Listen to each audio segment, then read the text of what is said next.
The new Xbox wireless controller launching with the Xbox Series X and Series S isn't so much a next-gen controller as it is an incremental update on the one we already know. It's flush with small tweaks that improve specific elements of the Xbox experience, like recording gameplay, using the D-pad, and grip.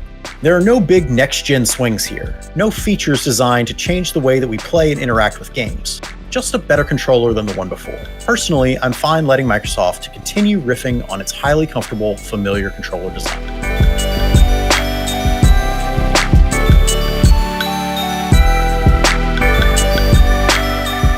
The new Xbox wireless controller is a fairly conservative update of the Bluetooth-enabled model released midway through the Xbox One's lifespan. Small but impactful changes are geared toward optimizing the feel of the established design rather than adding new functionality. The black model, which comes packaged with the Series X, looks very similar to the Xbox One controller. Its black matte plastic shell, multicolored face buttons, and analog sticks all look and feel identical to their predecessors. Xbox veterans will have no problem finding the pairing button on top, the battery plate in the back, and the two ports on the bottom, the proprietary port for connecting the Xbox chat pad, and a 3.5mm audio jack for wired headsets.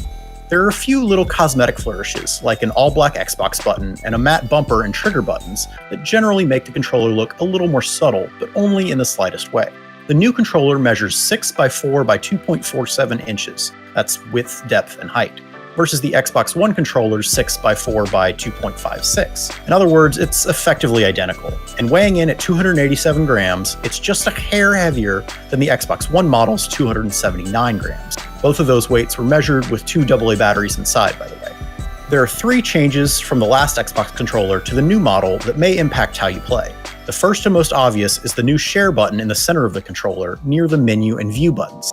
By default, pressing the button takes a screenshot and holding it starts recording a video clip. You can also swap that functionality using the Accessories app. The share button makes it much easier to use the Xbox's native sharing tools on the fly. With the old controller, there's a moment of lag after pressing the Xbox button to access recording options, which makes recording feel like a bit of a hassle, and it makes it difficult to record screenshots accurately without a photo mode. I still wouldn't call using the share button the best way to record screenshots, but it does feel much more responsive and is completely painless, so I'm much more likely to snap something quick knowing that I can do it with a single press. The controller also has a new clickier hybrid-style directional pad that's like a mashup between the cross-shaped D-pad on the previous model and the abstract concave D-pad design of the Elite Series 2. The new version is a slightly concave circular pad with raised cardinal directions. The directionals look and feel more pronounced than on the Elite Series 2, making it easier to tell the difference between hitting a cardinal versus a diagonal. Surprisingly, the biggest change for me is in the louder, more responsive click.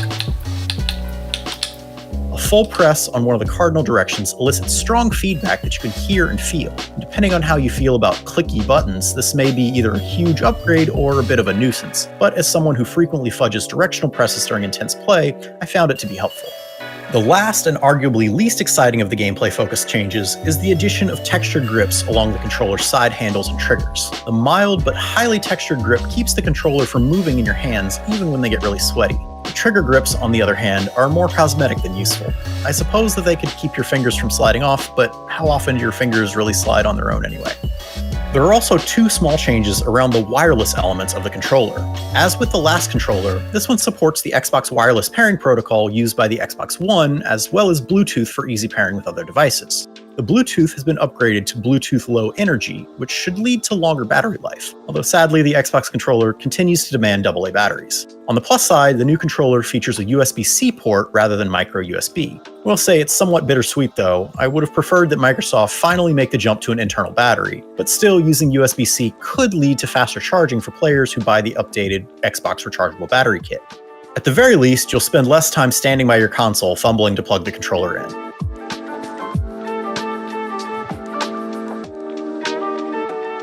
Both the Xbox One and Series X generation consoles allow you to remap many, but not all, of the buttons on the new Xbox wireless controller using the Xbox Accessories app. As on the Xbox One, the app gives you a simple, clear interface for moving inputs around on the controller.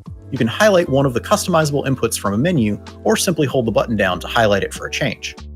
On the new controller, you can't reconfigure the triggers, the Xbox button, or the menu and view buttons, and the new share button can only be assigned to a recording-related feature. Everything else is fair game. Perhaps most importantly, there are no new alternative features that you can map to your buttons, like opening an app.